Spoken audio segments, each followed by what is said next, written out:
Number दिन्छु पैसा भाडामा 5 केजी गाडी हाम्रो हो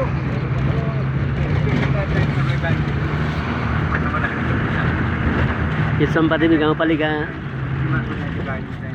वार्ड नम्बर 1 र 2 पलापु भन्ने ठाउँ हो। यो पलापुलाई पहिले चौरास भनिन्थ्यो। अत्यन्त राम्रो ठाउँ छ यो चौरास। यो चाहिँ ओखलढुङ्गा जिल्ला पर्छ भने यो पारिपट्टि यो रामेछाप जिल्ला पर्छ। त्यसलाई बोलङ बोलङ भनिन्छ। यसरी गगनचुम्बी डाँडाहरू देखिन्छ वहाँ पारिपट्टि। यो चाहिँ सिन्धुली जिल्ला पर्छ। सिन्धुली जिल्लाको गोलन्दर गाउँपालिका, सिकल गाउँपालिका, पिनपाटन गाउँपालिकाको केही भाग यहाँबाट देखिन्छ। तोसुम खोला र तिलपुङ डाँडाको पिकनिक स्पोट पनि यहाँ देखिन्छ। पिकनिक स्पोटमा गयो भने एकछिन भने पनि हामीलाई मन मोहक हुन्छ र रमाइलो लाग्छ। अहिले म ओखलढुङ्गा चम्पादेवी गाउँपालिकाबाट काठमाडौँ त जाँदैछु।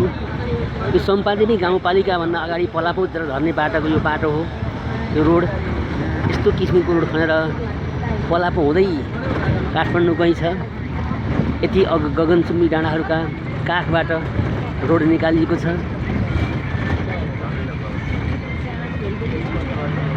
अब यो रोडलाई व्यवस्थित गर्न प्रयास गरिँदैछ।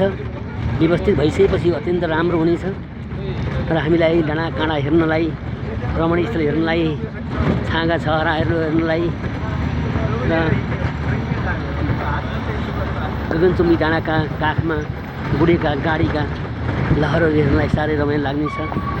यो बिचमा यो तल बसेको छ नि यो लिखु नदी हुनुहुन्छ। लिखु नदीको तलपिनमा यहाँ तुवालो बसेको छ, हुस्से बसेको छ र यो रामेछाप र ओखलढुङ्गालाई लिखुको सिमाना छ भने रामेछाप ओखलढुङ्गालाई सुनकोशको सिमाना सिन्धुली रहेको छ।